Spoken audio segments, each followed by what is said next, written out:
My daughter's husband mocked me at dinner, saying I was just a burden. I said nothing, but the next morning, he received an official letter. He read it out loud and turned pale. Before I begin, tell me where you are listening from. A kitchen glowing with evening light, a crowded bus rolling past markets, a quiet bedroom where the fan hums like a tame storm, because stories like this travel better when they know the address of your heart. I will keep my voice steady. I will keep the details plain, and I will let the truth walk in first. He said it at dinner. No warning, no cough, no embarrassed laugh to soften the blow. He set his glass down and smiled in that slim way that wants a witness. And he said, "You're just a burden." He said it in my house, at my table, under a roof built with the hands of a man he pretends not to see and a woman he never knew well enough to honor. The smell of roasted garlic hung in the air. A candle made a small brave flame. My daughter, Hannah, tightened her grip on the fork and pressed her lips together. She didn't look at me at first. She stared at the bowl, pushing peas into rows like small soldiers. I watched the flame quiver in the draft and let his words climb the walls and slip back down with nowhere to anchor. I did not give him a crash. I counted 5 slow breaths and kept my voice in my pocket. The old brass candle holder my wife, Amina, loved had grown a thick white lip of wax. I dragged a thumbnail across it and felt the cool edge. It kept me from shaking. "Eat," I said, just that. Not a command, not a plea. A measured request to keep the peace until the night finished writing its line. Some mistakes deserve a reply. Some deserve a mirror. I chose the mirror. "So," he continued, filling the quiet that should have taught him, "we have plans. We can't build our life around your pace." "Pace," he said, as if grief were a traffic light, as if a 60-year-old knee obeyed his schedule. He mentioned the bills. He mentioned the city. He mentioned taking over decisions, and he said it like a toast.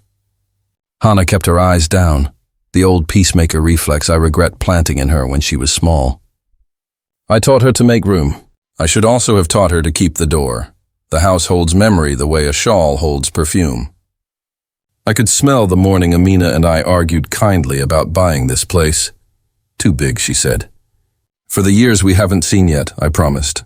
I saw Hannah, tiny and loud, toddling between Amina's outstretched hands and the chair where I sat with a camcorder that trembled because I couldn't stop laughing.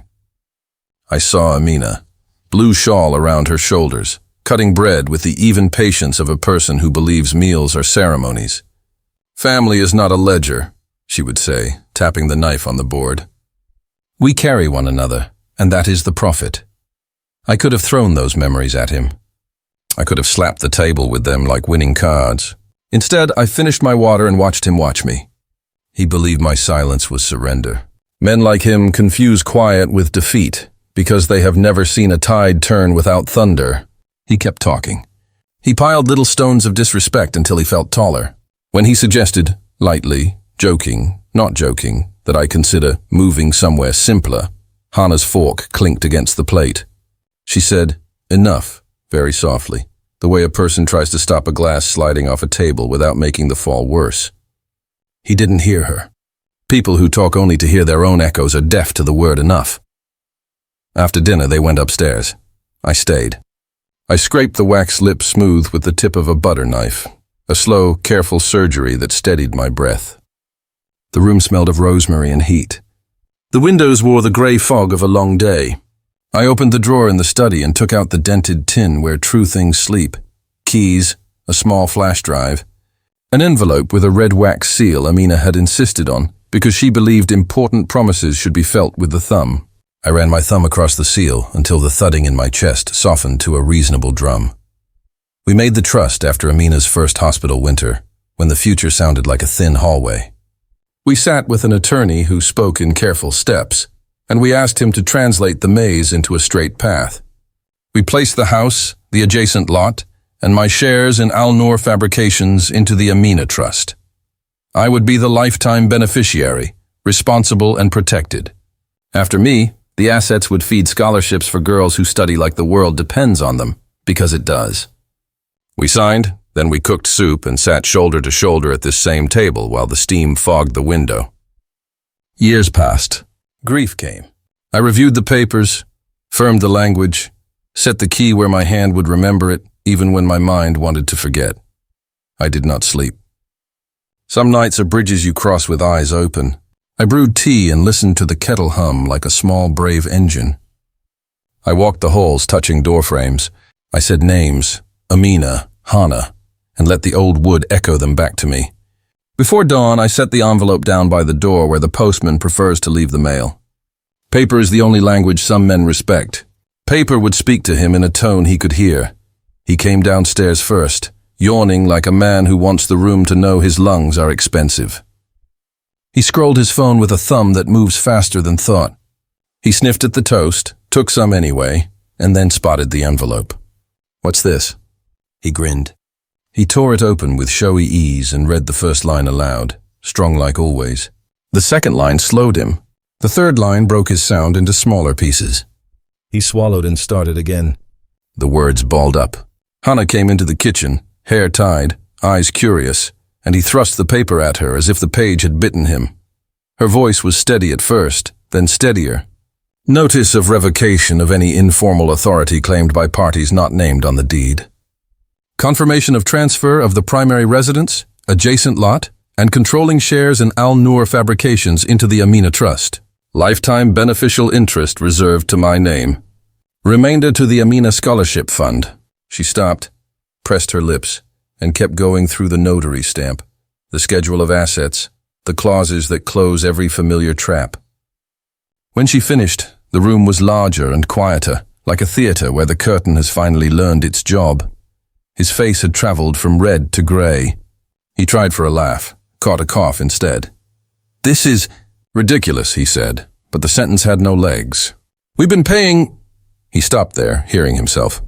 He looked at me, then at Hannah, then at the door, measuring exits. The paper did not move. "You called me a burden," I said, pouring tea. "You said it in my house. You measured me by bills and minutes. But a roof is built with hours the calendar can't count. This table is a ledger of burned bread and fixed knees and homework done while soup cooled. You didn't know the numbers. That's fine. You didn't ask. That's not." I set a cup in front of him. He didn't touch it. "Are you evicting us?" he snapped, trying to stand someplace called outrage. I shook my head. "No, I am clarifying ownership and setting a rule. If you speak of me as a burden again, you will not live here. Not because I hate you, because this house refuses cruelty."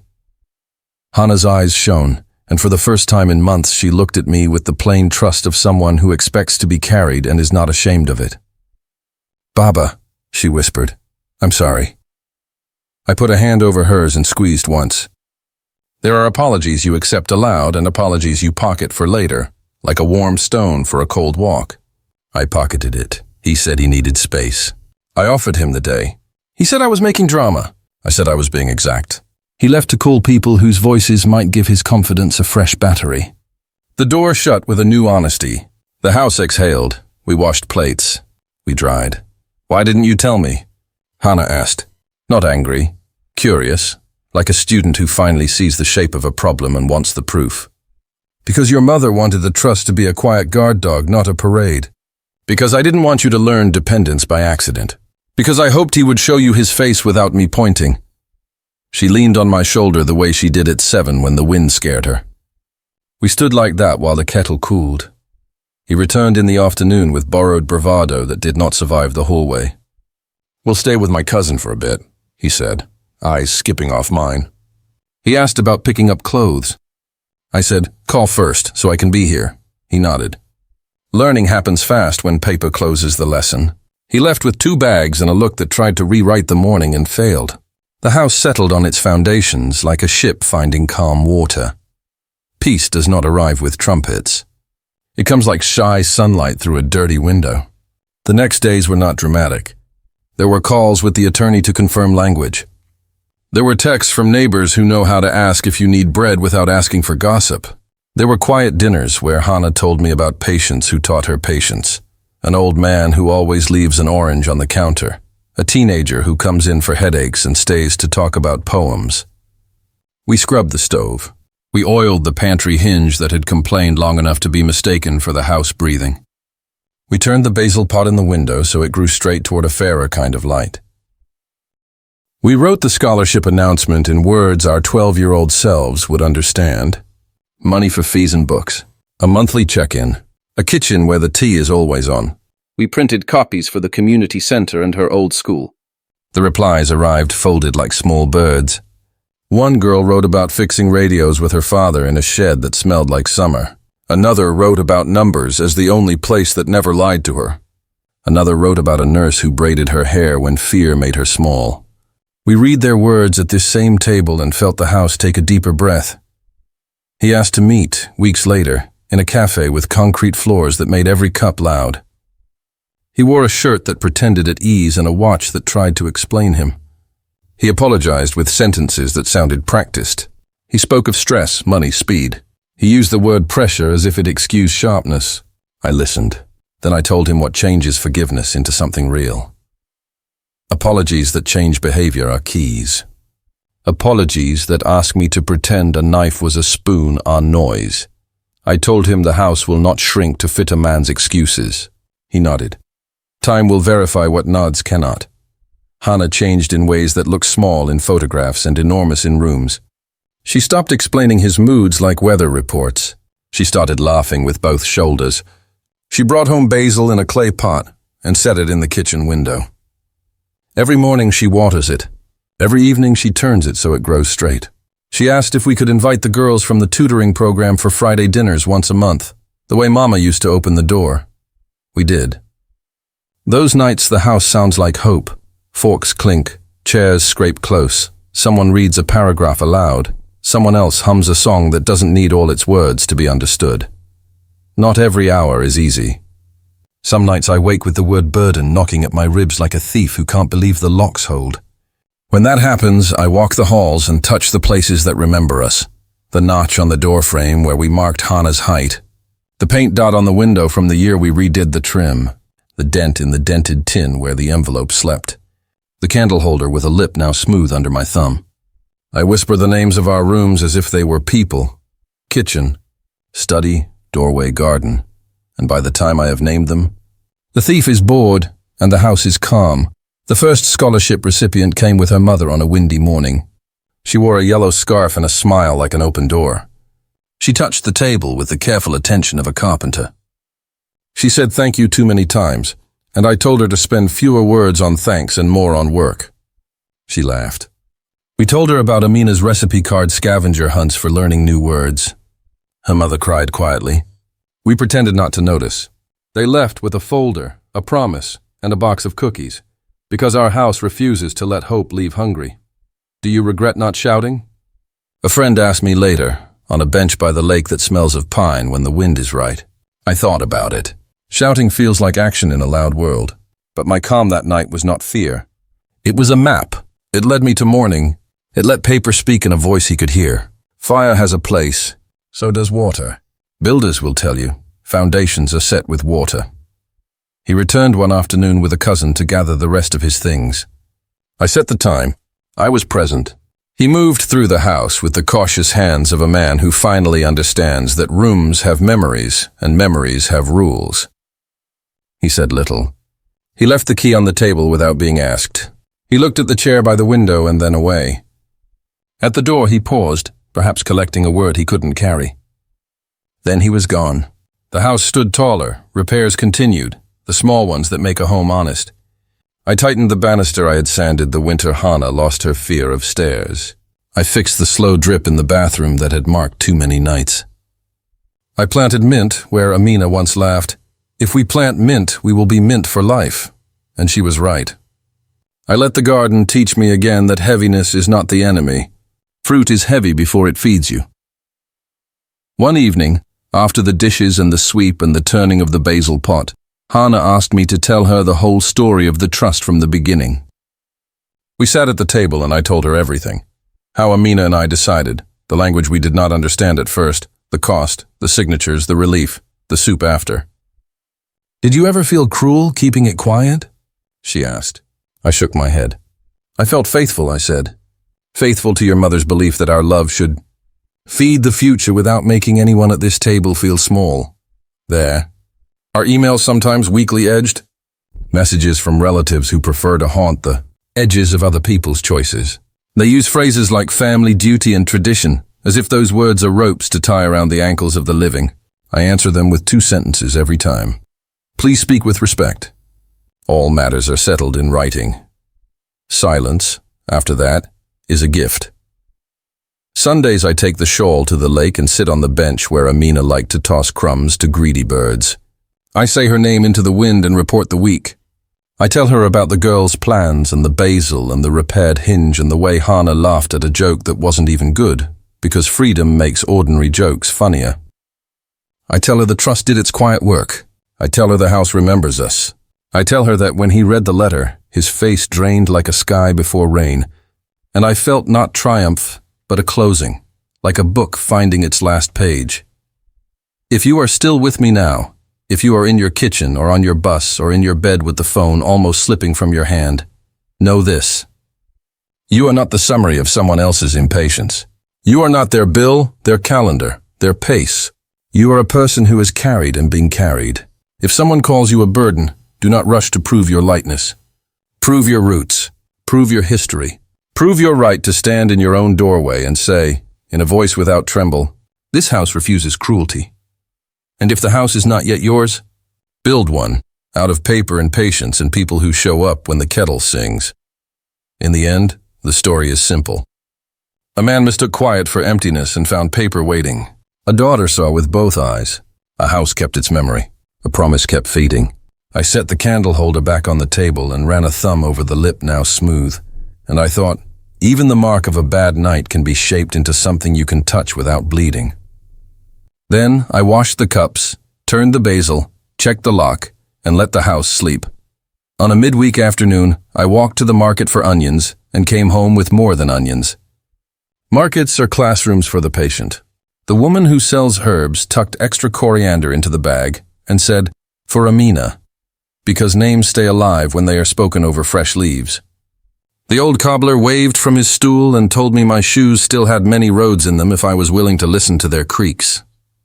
At the fruit stall, a child, maybe 6, asked his father what burden means. The father said, something heavy you carry. The child asked, like my little sister? The father laughed and kissed the child's hair and said, no, your sister is a gift that weighs the right way. I carried that sentence home like an apple I wanted to share. That evening I cooked a stew that could forgive anything. Onions went translucent, garlic surrendered, cumin woke, tomatoes melted, and the smell curled into the hallway like a soft arm. Hannah came in late, hair escaping its tie, eyes bright from a long day that somehow gave her more energy instead of less. We read a poem at lunch, she said, sitting on the counter the way her mother used to do when she claimed she was helping by tasting. It said, I don't shout because I am weak. I whisper because the right ears are closer than you think. We ate, and the house made the small, satisfied sounds a house makes when it is fed. Sometimes I tell the story of my knee to people who think pace is insult. 25 years ago, a pallet slipped at the factory. I was younger, stubborn, not yet fluent in surrender, and I caught the weight wrong. Something tore. I finished the shift anyway because pride is a poor nurse. For a month, my legs sang a high, painful song that no one else could hear. The doctor said rest, the supervisor said overtime, the bills said louder. I worked. The knee healed bent around the shape of that bad month. It doesn't love stairs. It doesn't love rain. It loves honesty, for honesty lets me plan my day. If you want to judge a man, judge the weight he carried alone, because he thought that was what love required. Hannah and I set aside another evening for letters, this time to thank the donors who sent small bills folded into big faith. We wrote about the girls, one who wants to be an engineer so bridges don't fail poor neighborhoods first, one who wants to study literature so children have books where they recognize their mother's hands, one who wants to be a nurse so fear never sits alone in a hospital corridor. We wrote about Amina's belief that a house is not rich until the street is rich. We sealed the envelopes and laughed at the way stamps always looked like tiny windows into countries we still plan to visit in our quiet dreams. A week later, the lead nurse at the clinic called Hannah into her office. She had heard whispers about the dinner, the letter, the pale face. People always hear the music of a story even when they pretend to hate songs. The nurse said, "Do you feel safe?" Hannah said, "I feel seen." The nurse said, "Good. When you feel seen, you can see." Hannah came home and told me, and we sat with that sentence between us like a lamp. I wrote it on an index card and taped it to the fridge under a magnet shaped like a fish. When you feel seen, you can see. He sent a message asking if he could attend one of the Friday dinners for the girls. I did not answer quickly. I asked Hannah how she felt.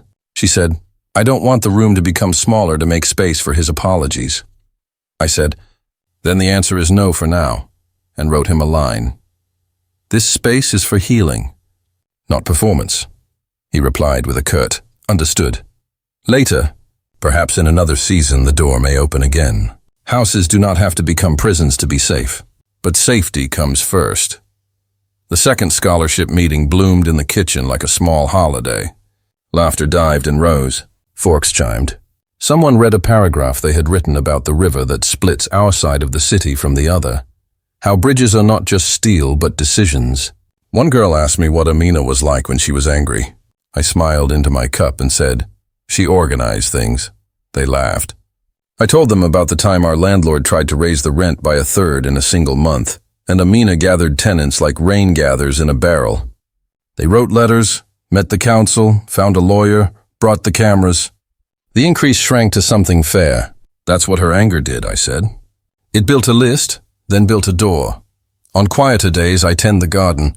Mint and basil, yes, but also the stubborn rose that refuses to die, and the lemon tree that gifts us more fragrance than fruit, and the patient thyme that does not complain when I forget it. I talk to the plants like Amina taught me. You are doing your best, I tell the lemon tree. Your shade matters even when your fruit is shy. To the rose I say, anger looks beautiful on you only when you turn it into bloom. To the thyme, small things change soups. If a neighbor hears me, they only wave. People who tend plants forgive each other's conversations with leaves. I dream of the factory sometimes. Dreams are warehouses where memory stacks crates. In the dream, it is always night and the conveyor hums and my hands move without me. The floor boss walks past with the clipboard of men who think a list is the same as a life. A young man beside me asks about love. I tell him, love is maintenance, not fireworks, not slogans. Grease the axle, check the belt, listen for the squeak that keeps you awake. I wake smiling. I make tea. I write, love is maintenance. I tape it near the fish magnet. An old friend, Kareem, visited after years lost to work and distance. He brought pistachios and stories. We sat on the back steps and watched the sky practice being read.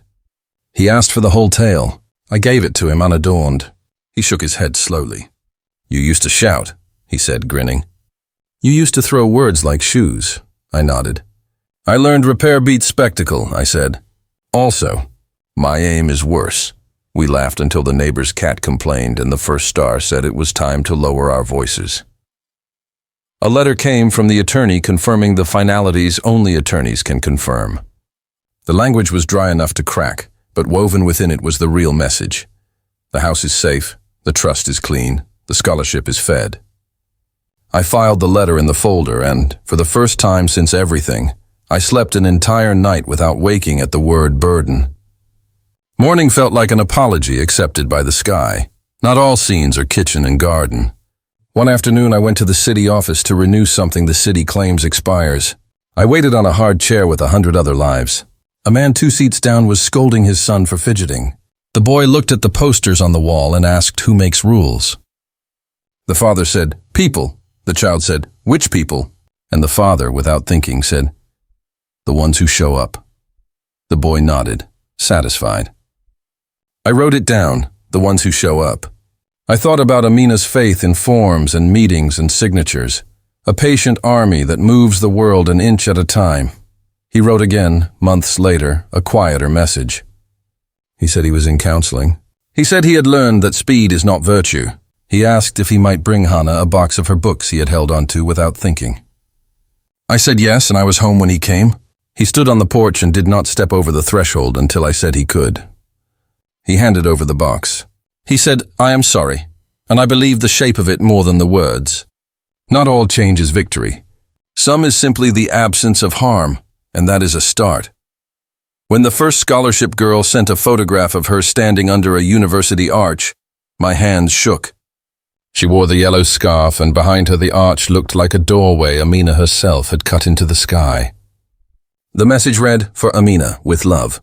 I printed the photo and pinned it beside the old picture of me and Kareem with our bad shirts. I thought, this is what paper is for, opening doors, not closing throats. On the anniversary of Amina's passing, we cooked her favorite rice and set her chair with a shawl. We did not speak for a while. Then Hannah said, "Do you think Mama would laugh at me?" I said, "She would laugh with you, and then she would make a list." We told stories until the rice went cold and did not mind. Grief changes jobs too. It stops guarding the gate and starts planting flowers around it. People ask what I would say to men like him, anywhere, everywhere, men rehearsing the word burden in their mouths like it is witty. I would say, do the inventory that counts. Count the meals made for you by hands that were tired. Count the stairs sanded. Count the boxes carried. The night drives to fetch you at the police station of your own foolishness. The notes written to your teacher when your courage was on sick leave. Count the silent companies of people who carried your fear until you could pick it up again. If after counting you still want to say burden, say it to the mirror and watch your mouth learn shame. And to those who have been called a burden, I would say, stand where the light is honest and lay your proof on the table. Do it gently. Do it without pity for the person who tried to rename you. You are not a problem to be solved. You are a history to be respected. If the room refuses, build a room. If the roof rejects you, remember, roofs are built. Find a friend with pistachios. Find a lawyer with patience. Find a kettle that sings. Find a pen that feels like a tool. Show up. The last repair I made was a hinge on the pantry door.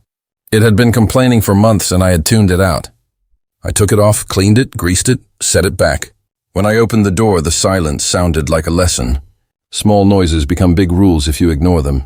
I stood there a long minute, pantry yawning open like a small stage, and I promised Amina I would hear sooner next time. At night, before sleep, I sometimes narrate the whole story to myself the way a craftsman talks through his work at the end of the day. Hook, memory, disrespect, plan, letter, pale face, stillness, repair, new rules, open door. The shape comforts me. It reminds me that even pain was placed in a frame that did not let it flood the room. Then I turn off the light and let morning travel the long road to find my window again. The way it always has, the way it always will. If we keep the glass clean, tell me where you are listening from. The city. The kitchen, the bus, the quiet room, and what part of this story touched your day. If it gave you steadier hands or kinder rules, pass it forward. Add your voice so our table grows. Like, share, comment, and subscribe. Your words keep the light warm, the kettle singing, and the morning brave for someone else.